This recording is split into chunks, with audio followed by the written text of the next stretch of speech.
안녕하세요.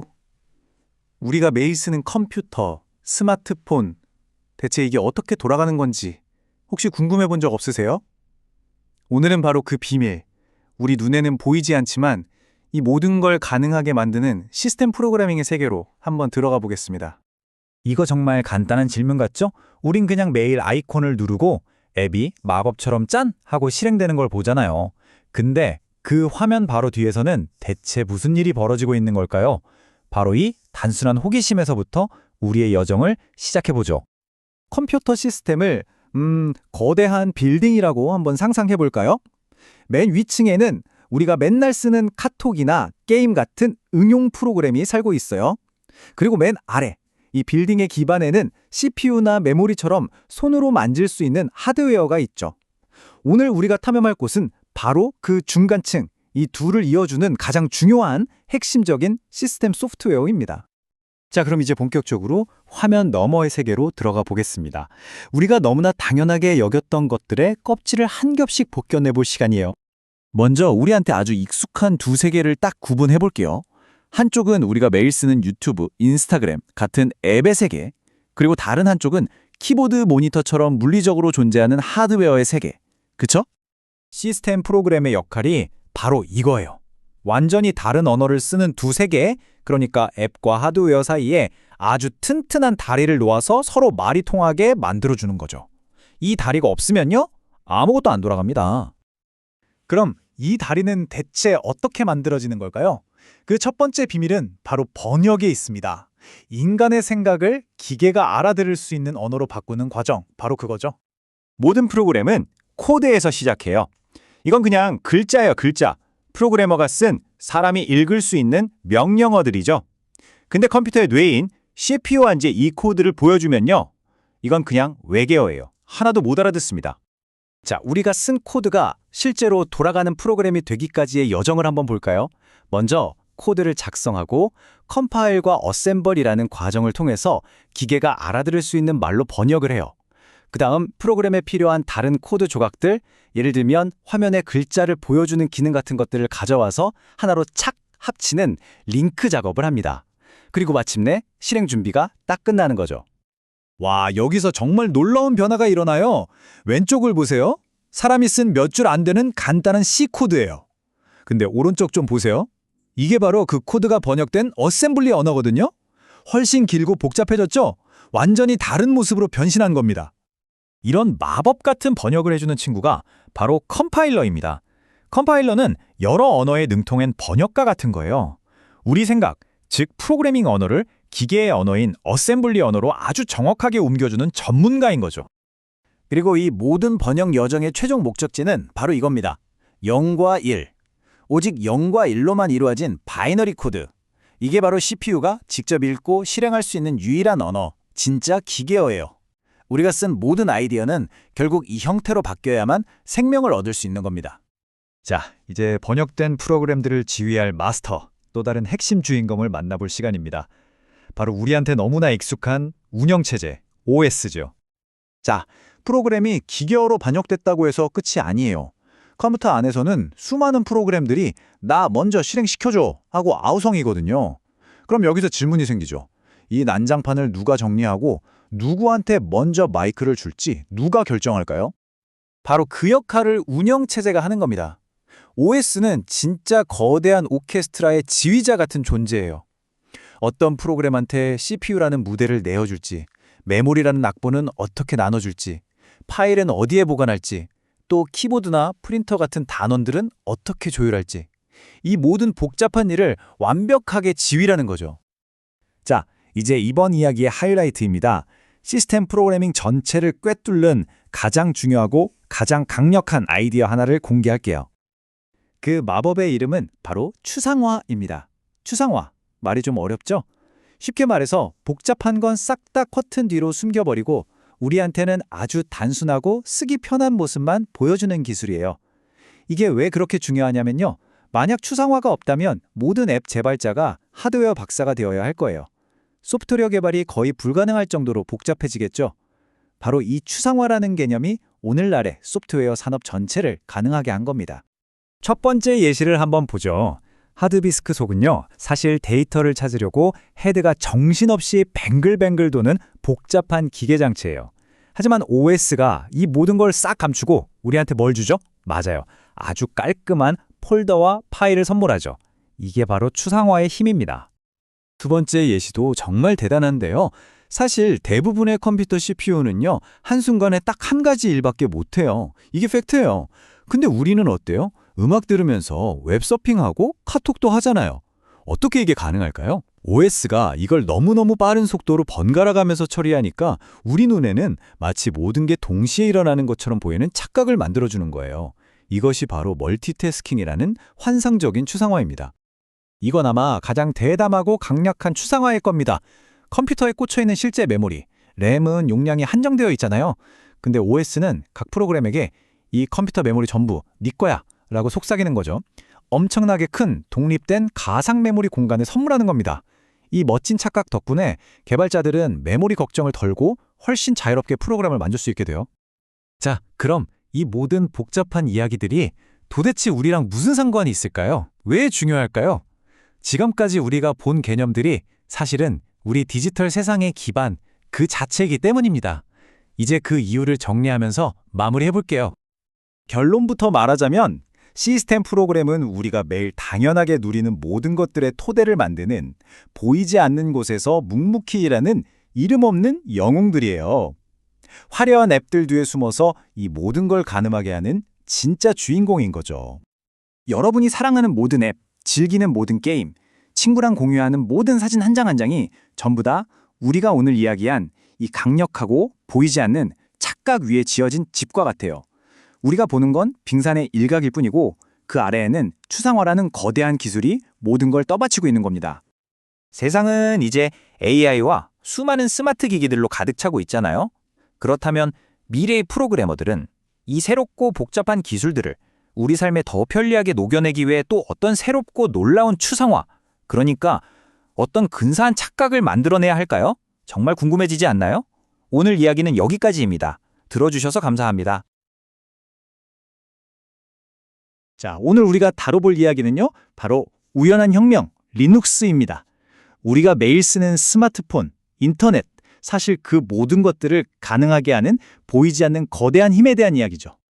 여러분, 혹시 이런 거 궁금해 본 적 없으세요? 전 세계에 깔린 수많은 서버들, 또 거대한 클라우드 시스템, 심지어 지금 여러분 손에 들려있는 그 스마트폰까지, 이 모든 걸 대체 뭐가 움직이고 있는 걸까요? 보이지 않는 어떤 힘이 있는 것 같은데 말이죠. 네, 정답은 바로 이 귀여운 펭귄, 턱스로 유명한 리눅스입니다. 정말 놀랍지 않나요? 지금 이 거대한 기술 생태계가 사실은 어떤 학생의 아주 개인적인 그냥 취미 프로젝트에서 시작됐다는 거예요. 근데 리눅스 이야기를 제대로 하려면요, 시간을 좀 거슬러 올라가야 합니다. 왜냐면 이 모든 것의 시작점에는 리눅스의 아주 강력한 조상격인 존재, 바로 유닉스가 있었거든요. 자, 보세요. 1969년에 벨 연구소에서 유닉스가 딱 나왔는데 이게 C 언어로 다시 만들어지면서 와, 어떤 컴퓨터든 가리지 않고 쉽게 설치할 수 있게 된 거예요. 게다가 이걸 대학에 무료로 쫙 풀었으니 뭐 혁신이 막 터져 나오기 시작했죠. 그런데 말이죠. 1980년대가 되면서 분위기가 확 바뀝니다. 유닉스가 점점 돈이 되기 시작하니까 기업들이 이걸 상업화하면서 설계도, 그러니까 소스 코드를 꽁꽁 숨기기 시작한 거예요. 한마디로 누구나 보고 배울 수 있었던 개방된 기술이 몇몇 기업의 자물쇠 안에 갇혀버린 거죠. 그 결과가 바로 지금 보시는 이 복잡한 가계도예요. 유닉스 하나에서 수십, 수백 개 버전이 막 갈라져 나온 거죠. 영향력은 정말 어마어마했지만 동시에 기술은 조각조각 나고 점점 더 문을 닫아 걸었습니다. 바로 이렇게 뭔가 좀 답답하고 막혀있는 듯한 상황 속에서 새로운 혁명의 씨앗이 자라나고 있었던 겁니다. 유닉스가 이렇게 상업적으로 변하는 것에 대한 반발이 당연히 있었겠죠?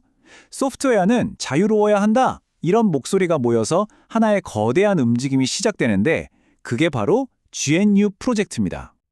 이 운동의 한가운데에는 리처드 스톨만이라는 프로그래머가 있었어요. 이분은 원래 개발자들끼리 소스코드 막 공유하고 서로 도와가면서 기술을 발전시키는 그런 문화를 정말 중요하게 생각했거든요. 근데 독점 소프트웨어 때문에 그게 다 막히는 걸 보면서 이건 안 되겠다, 이건 협업의 정신 그리고 지식의 자유를 위협하는 거다라고 생각한 거죠. 그래서 정말 어마어마하게 야심찬 목표를 세웁니다. 1980년대에 시작된 이 GNU 프로젝트는요, 그냥 뭐 좀 고치는 수준이 아니라 당시 최고였던 유닉스를 완벽하게 대체할 수 있는, 그러면서도 처음부터 끝까지 완전히 자유로운 그런 운영체제를 아예 새로 만들겠다는 거였어요. 여기가 정말 흥미로운 지점인데요. GNU 프로젝트가 수년에 걸쳐서 운용체제에 필요한 거의 모든 걸 다 만들어낸 거예요. 자동차로 비유하자면 진짜 멋진 차체, 바퀴, 시트, 뭐 하나 빠지는 게 없이 완벽하게 준비가 된 거죠. 그런데 딱 하나, 결정적으로 가장 중요한 게 없었어요. 바로 그 자동차를 움직이게 할 엔진, 운영체제의 심장이라고 할 수 있는 커널이요. 자, 그렇게 엔진 없는 자동차가 멈춰있던 바로 그 시점에 지구 반대편 핀란드에서는 한 대학생이 전혀 다른 이유로 자기만의 프로젝트를 조용히 진행하고 있었어요. 1991년에 리누스 토르발스가 인터넷에 이런 글을 올렸어요. 저 그냥 무료 운영체제 하나 만들고 있어요. 그냥 취미고요. 그녀처럼 뭐 크고 전문적인 건 아닐 겁니다. 어때요? 세상을 바꾸겠다는 그녀의 그 거대한 비전하고는 정말 다르죠? 아주 소박하고 개인적인 목표로 시작된 프로젝트였던 거예요. 그리고 바로 여기입니다.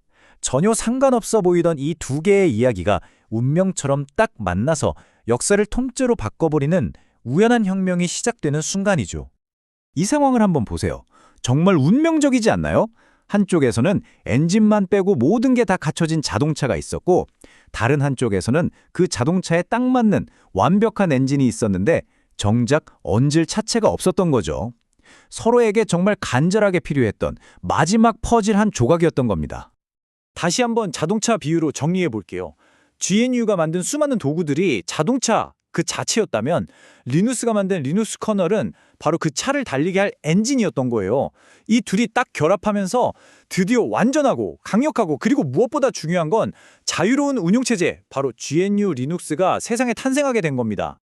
이렇게 세상에 나온 새로운 운영체제는요, 그 안에 담긴 핵심 철학 때문에 정말 말 그대로 폭발적으로 성장하기 시작합니다.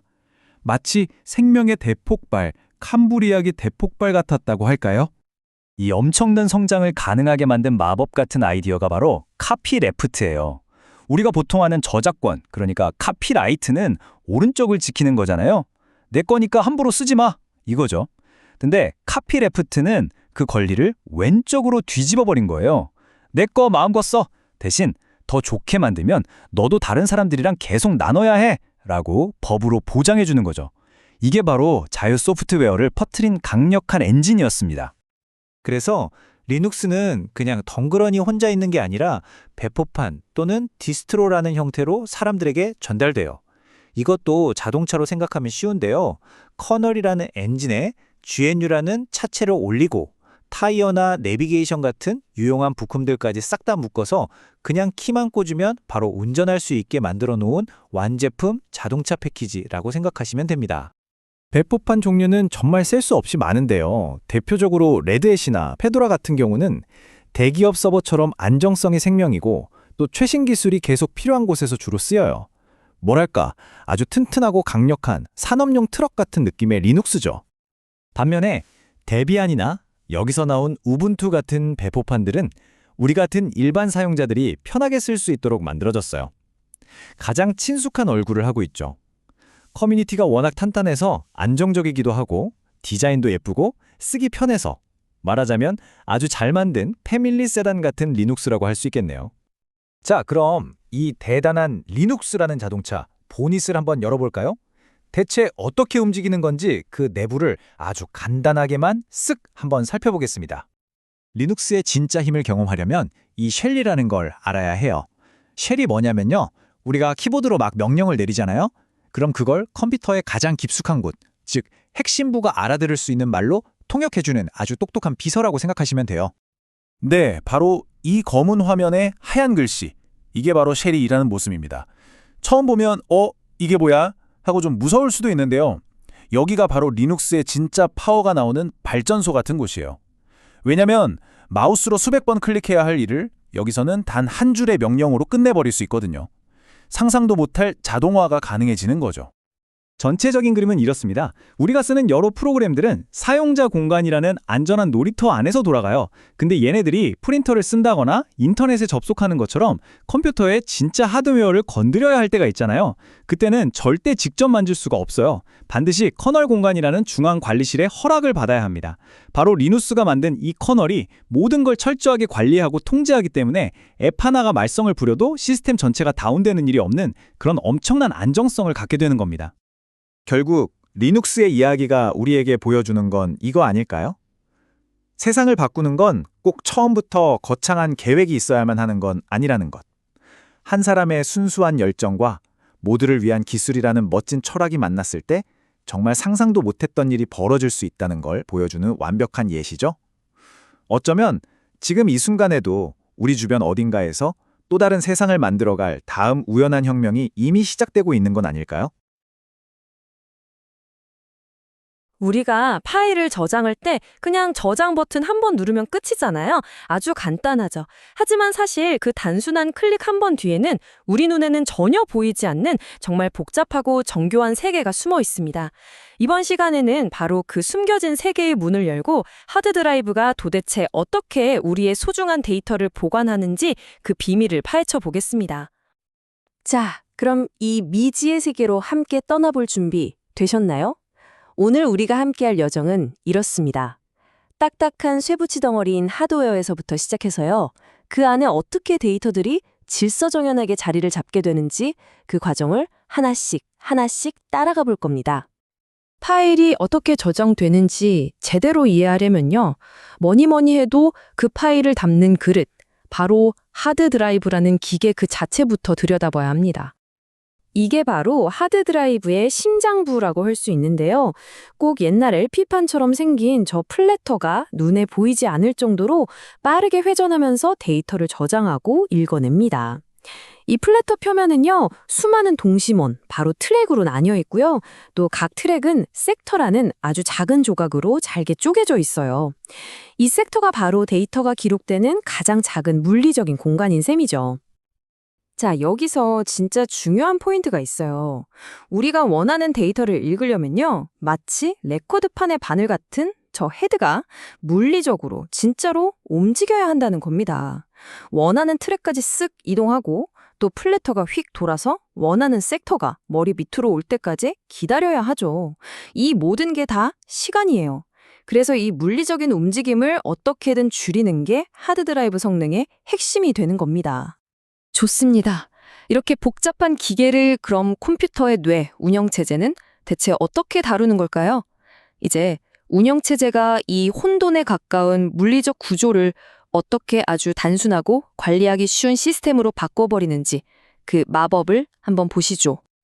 여기서 정말 기가 막힌 아이디어가 나옵니다. 바로 추상화라는 건데요. 운영체제는요, 이 복잡한 플래터니 트랙이니 섹터니 하는 것들을 싹 다 무시해버려요. 그냥 디스크 전체를 1번 창고부터 100만 번 창고까지 일렬로 쭉 늘어선 거대한 창고라고 아주 단순하게 생각해버리는 거죠. 이 가상의 창고 하나하나를 논리블럭이라고 부릅니다. 자, 이렇게 세상을 단순하게 보니까 새로운 문제가 생깁니다. 우리가 새 파일을 저장하려고 할 때 이 수많은 빈 창고들 중에서 과연 어떤 창고에 데이터를 넣어야 할까요? 이게 바로 할당이라는 퍼즐입니다. 이 퍼즐을 한번 구체적인 예시로 풀어보죠. 자, 여기 14KB 파일이 하나 있습니다. 근데 창고, 즉 블럭 하나의 크기는 4KB래요. 그럼 이 파일을 저장하려면 총 4개의 블럭이 필요하겠죠? 문제는 이미 디스크에는 다른 파일들이 자리를 차지하고 있다는 거예요. 마치 영화관에 늦게 갔을 때처럼요. 빈자리가 다닥다닥 붙어 있는 게 아니라 여기 2개, 저기 1개 이런 식으로 띄엄띄엄 흩어져 있는 거죠. 이럴 때 우리의 똑똑한 사서, 즉 운영체제는 머리를 굴리기 시작합니다. 크게 2가지 전략을 쓸 수 있어요. 연속으로 배치할 것이냐 아니면 흩어서 배치할 것이냐. 첫 번째 방법은 4개의 블록을 나란히 붙어있는 빈 공간에 한꺼번에 넣어버리는 겁니다. 이러면 나중에 파일을 읽을 때 헤드가 멀리 움직일 필요가 없으니까 엄청나게 빠르겠죠. 하지만 네 칸이 연달아 비어있는 공간을 찾기가 점점 어려워지고 결국 자투리 공간만 남게 되는 문제가 생깁니다. 그래서 나온 또 다른 영리한 방법은요. 그냥 아무 빈 공간에나 데이터를 넣는 거예요. 대신 각 블록 끝에다가 내 다음 데이터는 저기 555번 블록에 있어 라고 주소를 적어두는 거죠. 꼬리잡기처럼요. 공간 효율은 정말 좋지만 만약 이 연결고리 하나라도 끊어지면 그럼 그 뒤에 있는 데이터는 영영 못 찾게 되는 끔찍한 일이 벌어질 수도 있습니다. 그래서 등장한 더 안정적이고 발전된 방법이 바로 인덱스 블록 방식입니다. 이건 뭐냐면 아예 파일의 목차 역할을 하는 특별한 블록을 하나 만드는 거예요. 그리고 그 목차에다가 1번 조각은 5번 블록에, 2번 조각은 9번 블록에 이런 식으로 데이터 조각들의 주소를 전부 다 기록해두는 거죠. 이러면 훨씬 안정적이고 파일의 특정 부분에 접근하기도 아주 빨라집니다. 자, 이제 데이터 조각들을 어디에 둘지는 알겠어요. 근데 시스템은 이 파일이 대체 누구 소유인지, 언제 만들어졌는지, 크기는 얼마인지 이런 정보들을 다 어떻게 기억하고 있을까요? 이제 모든 파일이 하나씩 가지고 있는 디지털 신분증을 살펴볼 차례입니다. 리눅스 시스템에서는 이 파일의 디지털 신분증을 바로 아이노드라고 부릅니다. 이건 파일 이름이나 실제 데이터 자체를 담고 있는 건 아니고요. 파일을 관리하는 데 필요한 모든 정보, 즉 메타데이터를 담고 있는 아주 중요한 데이터 덩어리입니다. 이 그림을 보시면 아이노드가 딱 파일의 관제탑 역할을 하는 게 보이시죠? 파일에 대한 기본적인 정보는 물론이고 제일 중요한 거 아까 우리가 봤던 그 데이터 블록들이 디스크 어디에 흩어져 있는지 그 주소들을 전부 다 가지고 있는 겁니다.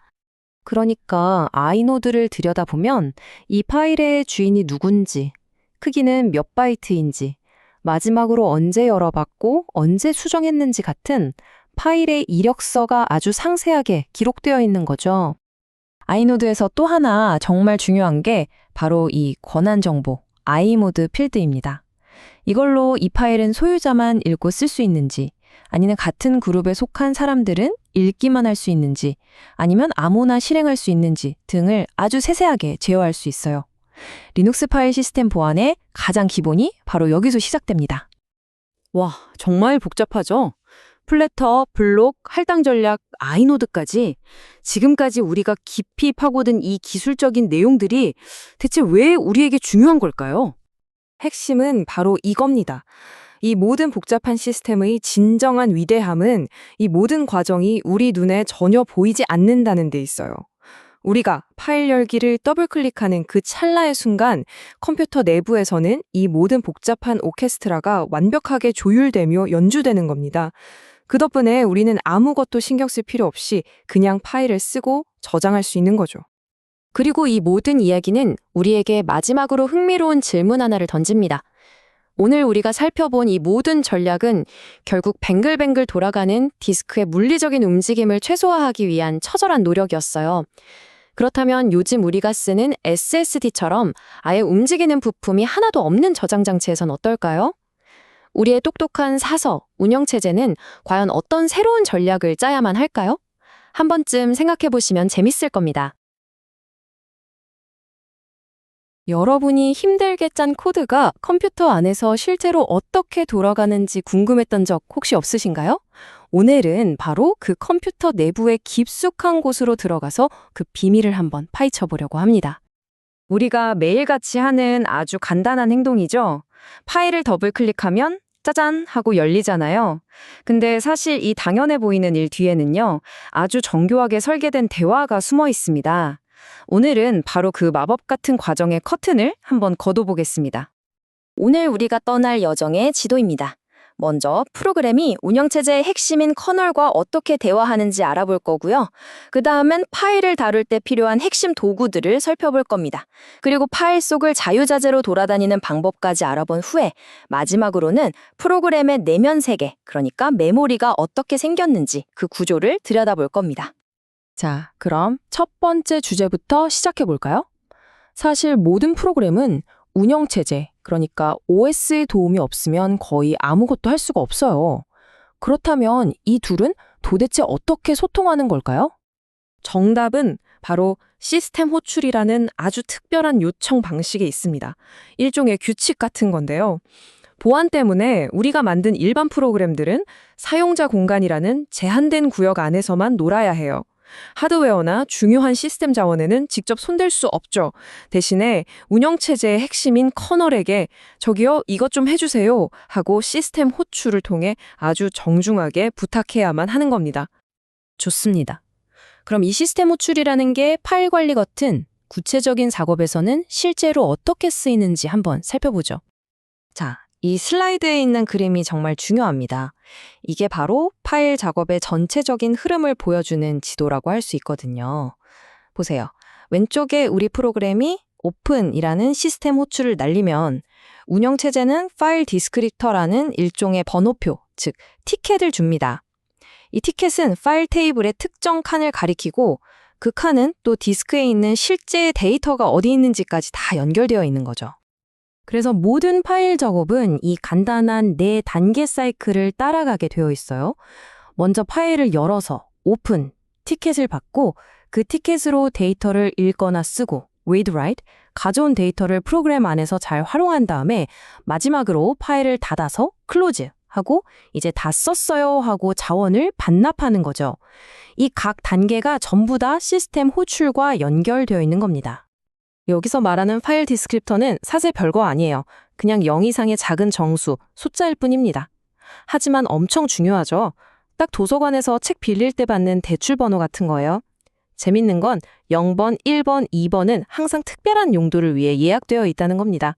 각각 키보드 입력, 화면 출력, 그리고 에러 메시지 출력을 위해서요. 그리고 오픈이라는 시스템 호출을 할 때 어떤 옵션을 주느냐에 따라 프로그램이 할 수 있는 일이 완전히 달라져요. 보시는 것처럼 그냥 읽기 전용으로 열 수도 있고 아니면 쓰기 전용으로 여는데 만약 파일이 없으면 새로 만들어줘 라고 동시에 여러 명령을 내릴 수도 있는 거죠. 자, 그럼 이제 파일 제어의 다음 레벨로 한번 넘어가 보겠습니다. 단순히 파일을 처음부터 끝까지 읽는 게 아니라 내가 원하는 바로 그 위치에서부터 읽는 방법을 알아볼 거예요. 이걸 가능하게 해주는 게 바로 파일 오프셋이라는 개념입니다. 뭐냐면 운영체제가 열려있는 모든 파일마다 보이지 않는 커서를 하나씩 관리하고 있거든요. 우리가 파일을 한 글자 읽거나 쓸 때마다 이 커서는 자동으로 한 칸씩 앞으로 움직여요. 그래서 파일의 데이터를 쭉 쓰고 나면 이 오프셋은 당연히 파일의 맨 끝을 가리키게 되겠죠. 바로 이 점 때문에 문제가 생깁니다. 방금 파일의 데이터를 멋지게 써넣었는데 그 내용을 바로 확인하고 싶어요. 근데 어쩌죠? 커서가 이미 파일 맨 끝으로 가버렸는데요. 파일을 껐다 켜지 않고는 방법이 없는 걸까요? 바로 이럴 때 등장하는 해결사가 lseek라는 시스템 호출입니다. 이 강력한 도구를 쓰면요. 파일 옵셋이라는 그 보이지 않는 커서를 우리가 원하는 아무 곳으로나 순간 이동시킬 수 있습니다. 이 슬라이드를 보면 모든 게 명확해집니다. 자, 프로그램이 파일에 A, B, C, D, E, F, G 하고 줄바꿈 문자까지 썼어요. 그리고 lseek를 호출해서 옵셋을 파일 맨 앞에서부터 3바이트 뒤로 옮겼죠. 그 결과 다음에 리드를 하니까 어떻게 됐나요? 파일의 처음 세 글자인 A, B, C는 그냥 건너뛰고 D, E, F, G부터 읽어온 겁니다. 정말 강력하지 않나요? 자, 이제 이야기의 방향을 확 한번 틀어보겠습니다. 지금까지는 프로그램이 파일이라는 외부 세계와 어떻게 소통하는지를 봤다면요. 이제부터는 프로그램 자기 자신의 내부 세계, 즉 메모리를 어떻게 정리하고 구성하는지 들여다볼 차례입니다. 이 슬라이드에 보이는 다이어그램이 바로 오늘 후반부의 핵심입니다.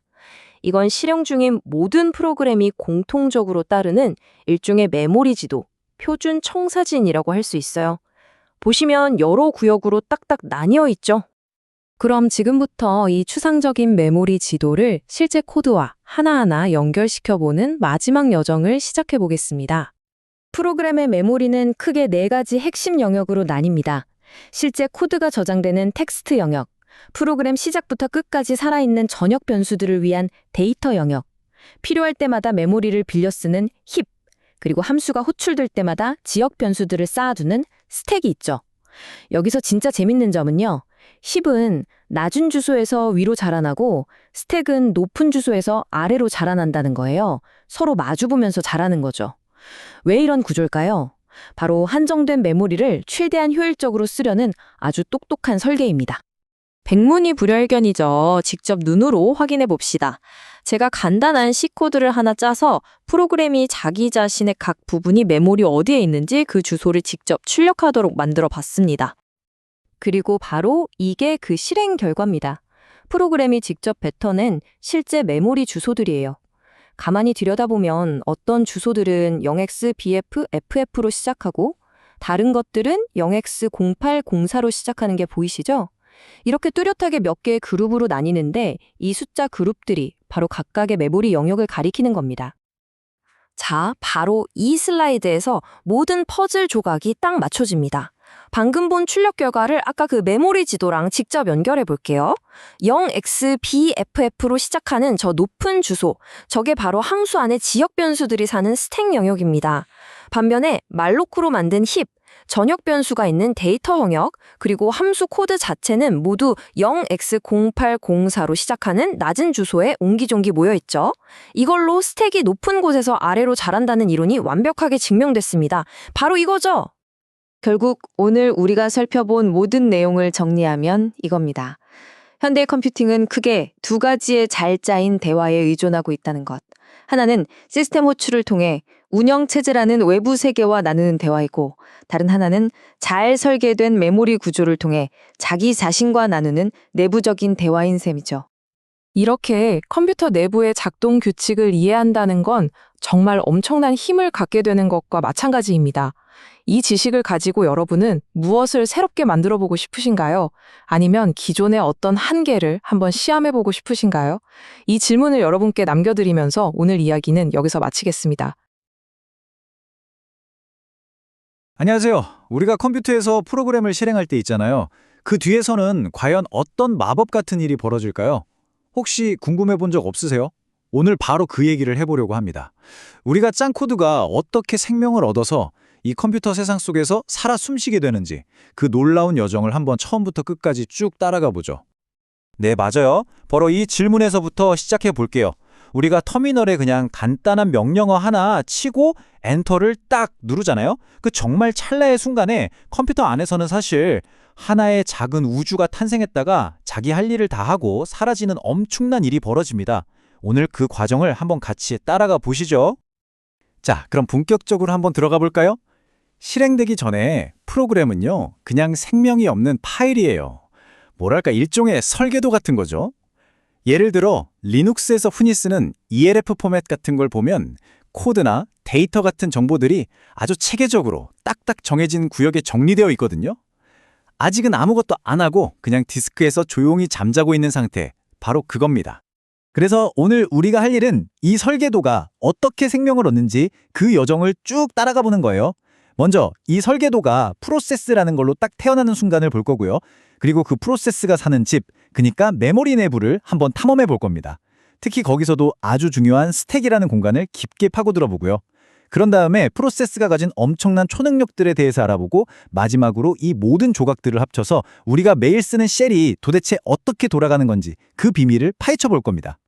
자, 첫 번째 단계입니다. 우리가 프로그램을 딱 실행시키면 운영체제가 이 설계도를 보고 살아 움직이는 실체를 만들어내요. 이걸 우리가 태스크 또는 프로세스라고 부르는 거죠. 드디어 우리 프로그램에 생명이 불어넣어지는 바로 그 순간입니다. 그리고 이 태스크가 태어나는 바로 그 순간 정말 놀라운 일이 벌어져요. 운영체제가 각각의 태스크한테 뭘 주냐면 무려 4GB짜리 개인 공간을 턱 하니 선물로 줍니다. 근데 이게 진짜 물리적인 4기가가 아니고요. 가상 공간이에요.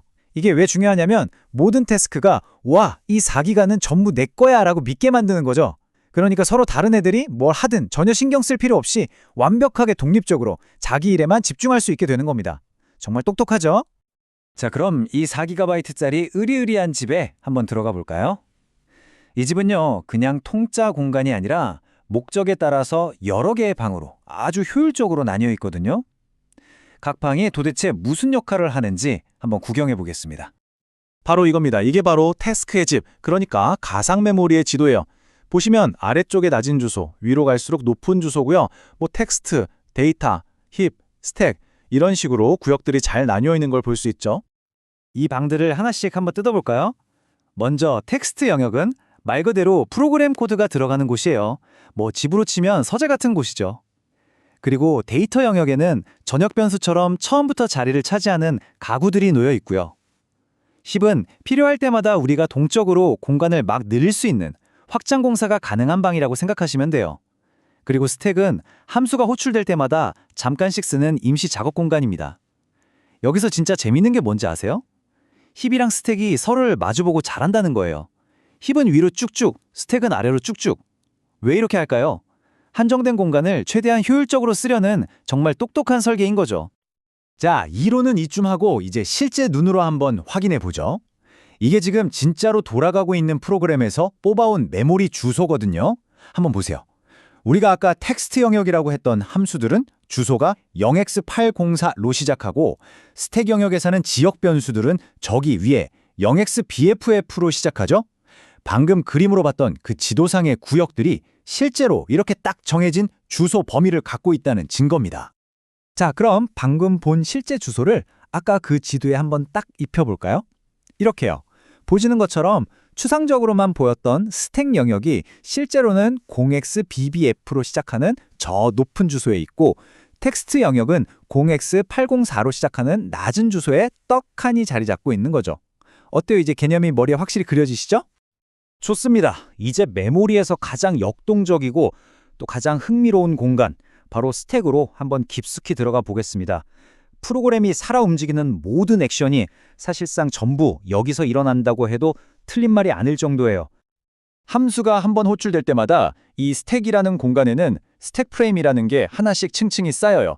이게 뭐냐면 일종의 임시 작업 공간인데요. 비유하자면 책상 서랍 같은 거예요.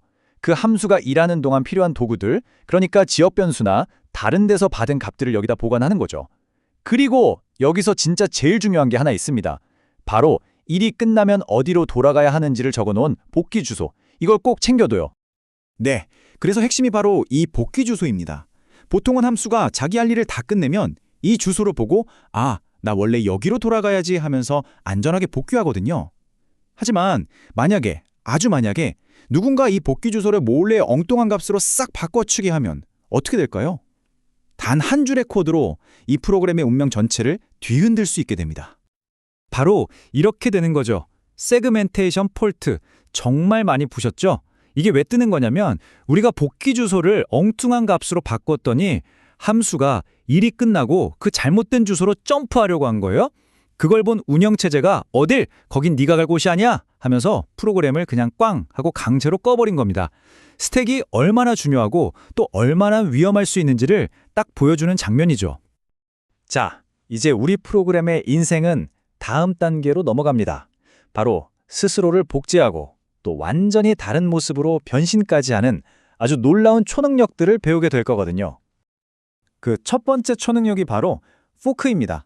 이건 프로그램이 운영체제한테 특별한 기능을 부탁하는 시스템 호출 중 하나인데요. 마치 세포가 분열하는 것처럼 지금 실행 중인 태스크랑 거의 모든 게 똑같은 자식 태스크를 하나 더 만들어내요. 심지어 메모리 내용까지 아주 그냥 팍박이로 복제가 됩니다. 그래서 포크가 호출되는 그 순간 하나의 길이 두 개로 쫙 갈라지는 마법이 펼쳐지는 거죠. 자, 결과를 한번 보세요. 우리는 분명 프로그램을 딱 하나만 실행했는데 화면에는 페어런트랑 차일드 메시지가 둘 다 찍혔어요. 그리고 더 중요한 거, 프로세스 아이디, 그러니까 PID를 보면 하나는 8292, 다른 하나는 8293으로 서로 다르죠? 이게 바로 포크를 통해서 하나의 태스크가 정말로 두 개로 나뉘었다는 명백한 증거입니다. 두 번째 초능력은 바로 exec합니다. 이건 복제가 아니에요. 이건 완전한 변신입니다. exec을 호출하면 그 태스크는 자기 메모리에 있던 기존 프로그램 내용을 싹 다 지워버리고요. 그 자리에 완전히 새로운 프로그램을 덮어 씌워서 말 그대로 다른 존재가 되어버리는 겁니다. 이 소스 코드에 있는 주석 한 줄이 모든 걸 말해줍니다. EXCR1이 성공하면 이 라인은 절대 실행될 수 없다. 무슨 뜻이겠어요? exec을 하는 순간 원래의 나는 사라지고 완전히 새로운 프로그램이 되기 때문에 그 다음 줄 코드는 영원히 실행될 기회조차 없다는 거죠. 정말 돌아올 수 없는 강을 건너는 것과 같아요. 실제 실행 결과를 한번 보시죠. 포크로 만들어진 자식 프로세스가 XXL용을 통해서 ls-l이라는 명령어로 변신했어요. 그래서 화면에 이렇게 파일 목록이 쭉 출력된 거고요. 그리고 한번 보세요. 원래 자식 프로세스 코드에 있었던 printf 문구는 어디에도 없죠? 당연합니다. 자식 프로세스는 더 이상 원래의 그 프로그램이 아니라 완전히 LS가 되어버렸으니까요. 자, 이제 우리는 fork라는 복제 능력과 exec라는 변신 능력, 이 두 가지 강력한 초능력을 모두 배웠습니다. 그리고 놀랍게도 우리가 매일같이 쓰는 이 커맨드 라인 인터페이스, 즉 쉘의 핵심 비밀이 바로 이 두 가지 능력의 조합에 숨어 있습니다. 쉘이 작동하는 방식은요, 아주 우아한 3단계 춤과 같아요. 잘 들어보세요. 첫째, 우리가 ls 같은 명령어를 딱 입력하면 쉘이 포크를 해서 자기랑 똑같은 복제 인간을 하나 만듭니다. 둘째, 그렇게 태어난 자식 쉘이 exec를 통해서 우리가 입력했던 바로 그 ls 프로그램으로 변신하는 거예요. 셋째, 그동안 원래의 부모 쉘은 뭘 할까요? 자식이 자기 일을 다 마칠 때까지 웨이트하면서 얌전히 기다려줍니다. 이 간단한 복제하고 변신하고 기다리는 패턴, 이게 바로 우리가 쓰는 쉘의 전부입니다. 정말 간단하죠? 자, 이렇게 해서 프로그램이 어떻게 태어나고 어떤 집에서 살고 또 어떻게 스스로를 복제하고 변신시키는지 그 모든 비밀을 함께 파헤쳐 봤습니다. 이 강력한 포크와 exec의 원리를 이제 완전히 이해하셨을 텐데요. 그렇다면 이 지식을 가지고 여러분은 어떤 새로운 프로그램을 한번 만들어 보고 싶으신가요? 아마 상상하는 모든 것이 가능할 겁니다. 우리가 터미널에 명령어를 딱 치잖아요. 그 간단한 행동이 사실은 보이지 않는 곳에서 벌어지는 아주 복잡한 과정의 시작이거든요. 오늘 그 비밀을 한번 같이 파헤쳐 보시죠. 맞아요. ls 치고 엔터. 그냥 바로 결과가 쫙 뜨잖아요. 정말 순식간이죠. 근데 과연 화면 뒤에서 무슨 일이 벌어지고 있는 걸까요? 아주 간단해 보이는 이 동작 속에 숨어 있는 운영체제의 진짜 정교한 작동 원리를 지금부터 들여다보겠습니다. 오늘 우리가 따라갈 여정은 이렇습니다. 먼저 프로세스가 어떻게 태어나는지 바로 포크를 통해서 알아볼 거고요. 그 다음에 exec으로 어떻게 새로운 정체성을 얻게 되는지, 그리고 부모는 웨이트와 엑시스로 어떻게 이 과정을 지켜보는지 살펴볼 겁니다. 마지막으로 이 모든 걸 지휘하는 마에스트로, 바로 쉘의 역할까지 보면 아하 하고 모든 조각이 딱 맞춰질 거예요. 자, 그럼 시작해볼까요? 모든 이야기의 시작은 바로 복제입니다. 그리고 그 무대의 주인공은 바로 포크라는 시스템 호출이죠. 포크는요, 정말 말 그대로예요. 자기 자신이랑 똑같은 복제 인간, 그러니까 자식 프로세스를 만들어내는 마법 같은 명령어입니다. 이 포크가 호출되는 순간 원래 있던 프로세스는 부모가 되고 새로 생긴 녀석은 자식이 되는 거죠. 부모의 모든 걸 그대로 물려받아요. 그런데 이 둘을 구분할 수 있는 아주 결정적인 차이점이 딱 하나 있습니다. 바로 이 그림에 그 비밀이 숨어 있습니다. 포크가 딴나고 나면 부모랑 자식은 각자 다른 값을 돌려받아요. 부모는 새로 태어난 자식의 주민등록번호 같은 거, 즉 프로세스 아이디, PID를 받습니다. 이걸로 내 자식이구나 하고 알아볼 수 있죠. 반면에 자식은 뭘 받냐? 0을 받습니다. 그래서 이 리턴 값만 딱 보고도 내가 부모네? 또는 내가 자식이구나 하고 자신의 정체성을 바로 알 수 있게 되는 거죠. 신기하죠? 자, 그럼 여기서 이런 궁금증이 생기죠. 완전한 복제본이라고 했잖아요. 그럼 만약에 자식이 부모한테 물려받은 데이터를 막 바꿔버리면 어떡하죠? 부모한테도 영향이 가는 걸까요? 그래서 직접 코드로 한번 실험을 해보는 거예요. 자식 프로세스가 치키롭이랑 바라는 변수값을 1씩 늘려보는 거죠. 부모는 그냥 가만히 있다가 자식이 일을 끝내고 나면 둘 다 각자 자기 변수값을 출력해 봅니다. 과연 결과가 어떻게 나올까요? 결과를 보니까 놀랍습니다. 자식이 아무리 값을 바꿔도 부모의 값은 하나도 안 변했어요.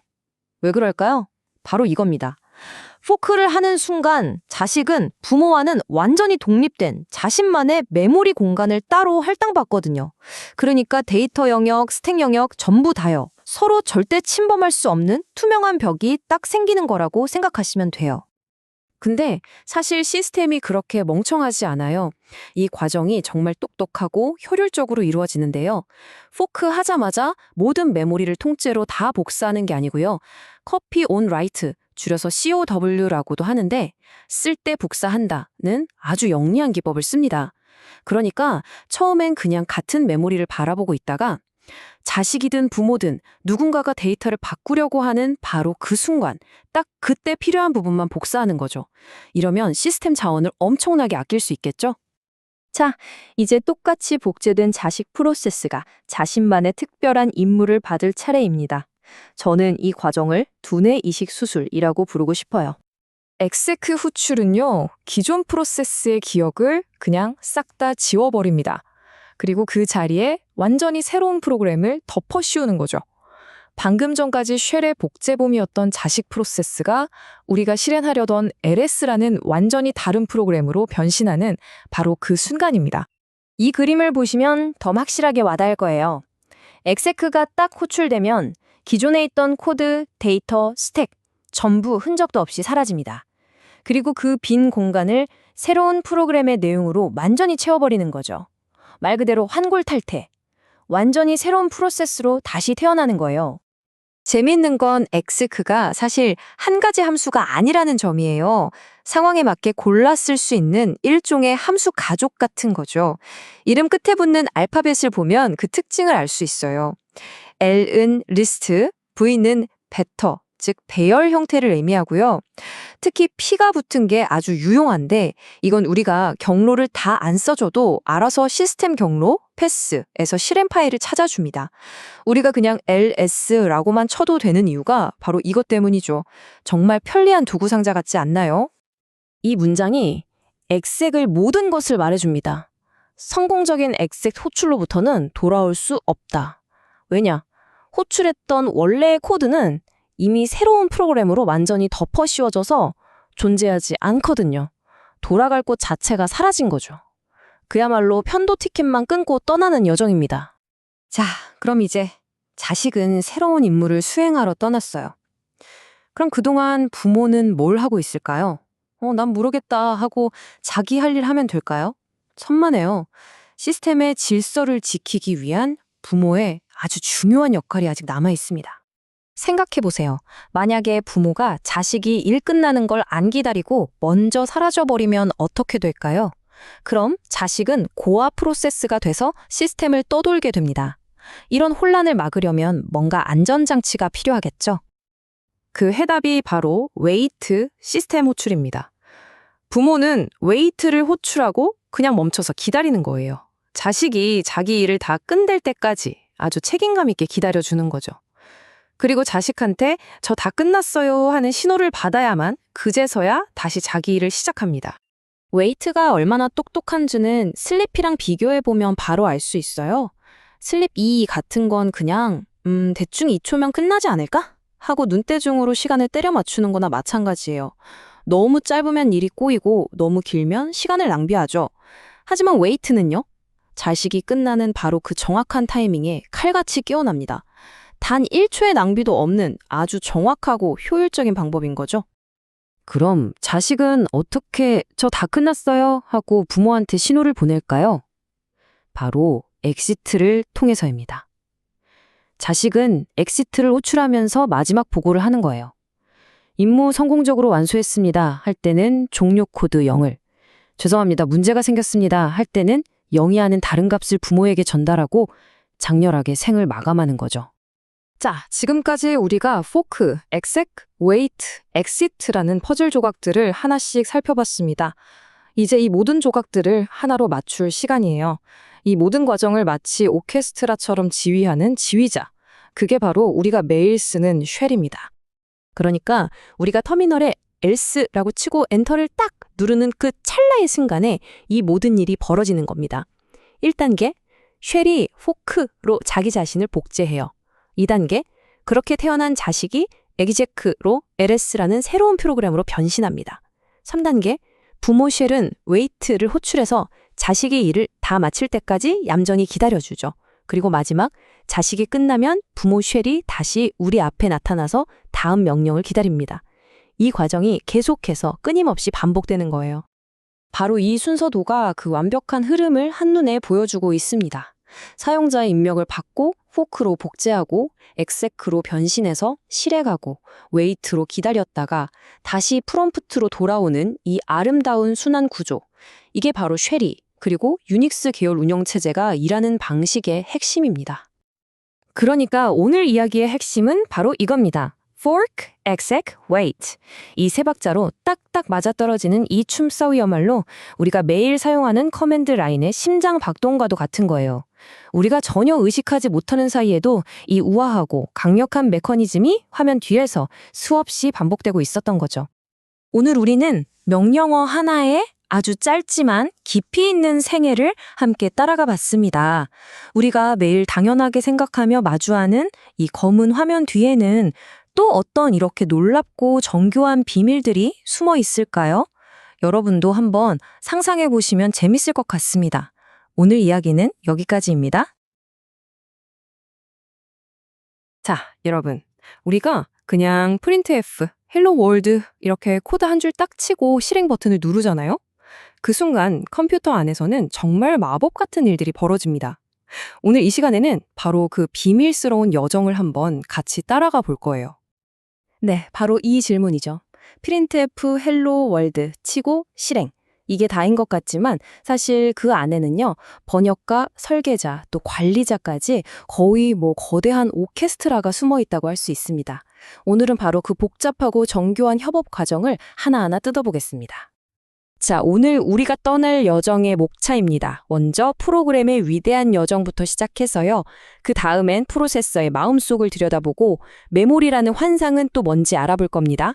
그리고 CPU의 언어도 살짝 배워보고요. 마지막으로 우리는 어떻게 여기까지 왔나, 이 모든 기술의 역사까지 짚어보겠습니다. 네, 그럼 첫 번째 여정, 프로그램의 위대한 여정부터 시작해볼까요? 여기서부터 우리는 아주 근본적인 문제에 부딪히게 됩니다. 뭐냐면요. 우리가 쓰는 C 언어나 파이썬 같은 이런 우아한 언어들이 사실 컴퓨터의 뇌인 CPU한테는 그냥 완벽한 외국어라는 거예요. CPU는 오로지 0과 1, 이 두 숫자, 즉 기계어밖에 못 알아듣거든요.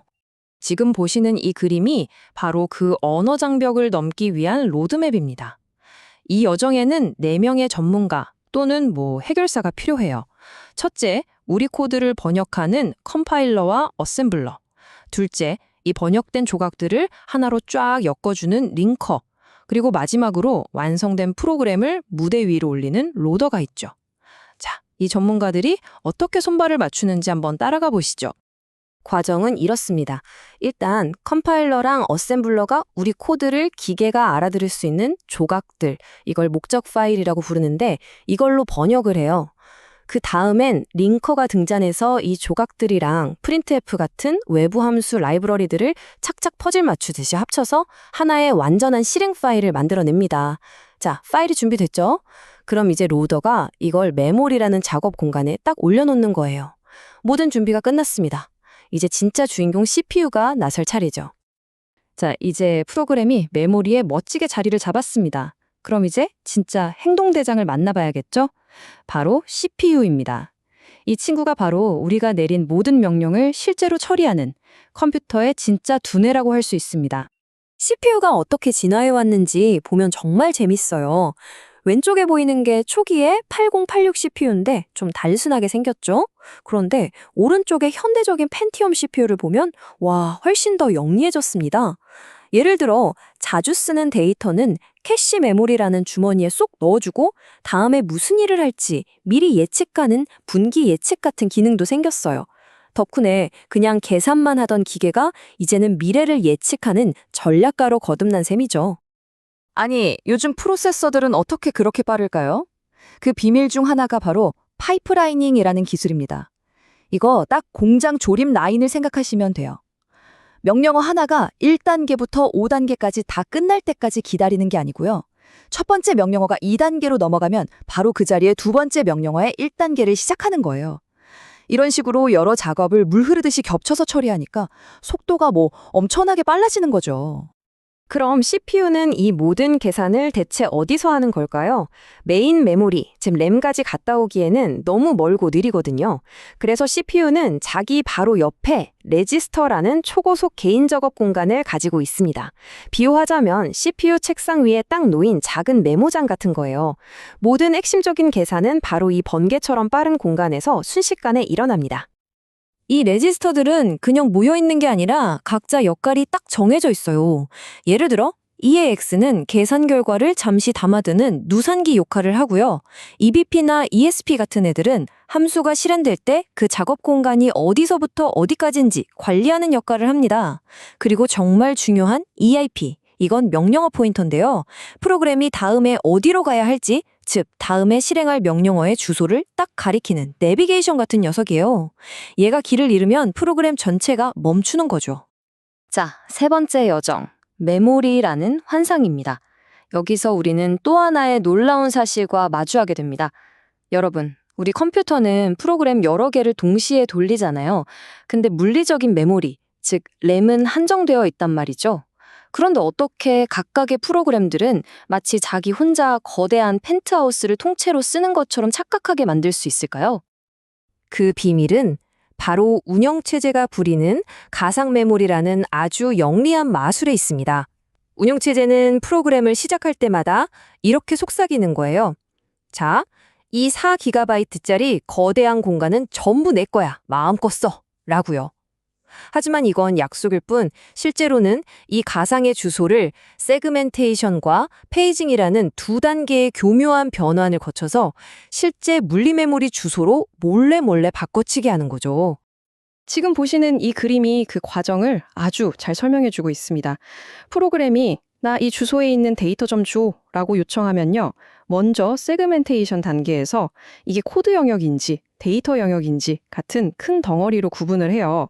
그 다음엔 페이징 단계에서 이 덩어리를 아주 잘게 페이지 단위로 쪼개서 실제 메모리에 비어있는 아무 곳에나 착착 집어넣는 거죠. 이 모든 변환이 눈 깜짝할 사이에 일어나니까 프로그램 입장에서는 자기가 진짜 거대한 메모리를 통째로 쓰고 있다고 착각하게 되는 겁니다. 정말 기가 막힌 속임수죠. 자, 지금까지 CPU의 작업 공간인 레지스터, 그리고 메모리를 관리하는 아주 영리한 방법까지 살펴봤습니다. 이제 이 개념들을 하나로 묶어서 실제로 하드웨어와 직접 대화하는 언어를 만나볼 시간입니다. 바로 어셈블리입니다. 어셈블리를 뭐랄까 기계어의 인간 친화적인 사촌쯤으로 생각하시면 편해요. CPU가 진짜로 알아듣는 말은 0과 1로 된 기계어뿐이거든요. 근데 사람이 그걸 직접 쓰기는 불가능하잖아요. 그래서 그 기계어 명령어 하나하나에 moveL, 이난, addL처럼 사람이 알아보기 쉬운 이름을 붙여준 게 바로 어셈블리입니다. 그래서 어셈블리 코드 한 줄이 CPU의 동작 하나랑 정확히 1대1로 맞아 떨어지죠. 이 예시를 보시면 감이 확 오실 거예요. C 언어에서 A는 A 플러스 1, 즉 A에 1을 더하라는 이 간단한 문장은 어셈블리에서는 incl A라는 명령어 하나로 간단하게 바뀝니다. 그런데 C는 A 플러스 B, 이건 좀 달라요. 이건 한 번에 안 되고 세 단계로 쪼개져야 합니다. 먼저 B의 값을 아까 봤던 계산용 레지스터 EAX로 옮기고 move를, 그 다음에 EAX에 A의 값을 더하고 add, 마지막으로 그 결과가 담긴 EAX의 값을 C라는 변수에 다시 옮겨 담는 move를 거죠. 훨씬 구체적이죠? 이게 바로 어셈블리의 가장 기본적인 동작들이에요. moveL은 데이터를 이리저리 옮기는 거, addWAL과 subWAL은 더하고 빼는 거, CMPL은 두 값을 비교하는 거고요. 그리고 JMP나 call은 프로그램의 흐름을 다른 곳으로 점프시키는 역할을 하죠.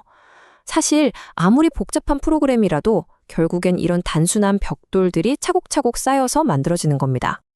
자, 그렇다면 우리가 지금까지 이야기한 이런 놀라운 기능들이 과연 언제부터 생겨난 걸까요?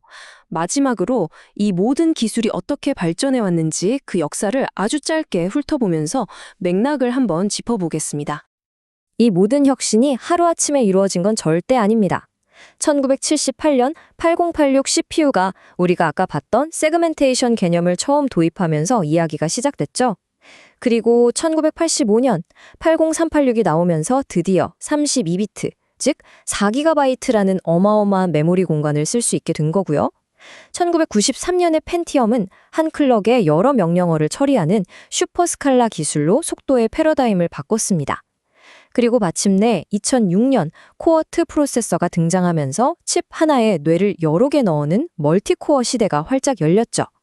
우리가 오늘 배운 개념들이 바로 이 역사의 발자취 그 자체인 셈입니다. 네, 정말 그렇죠.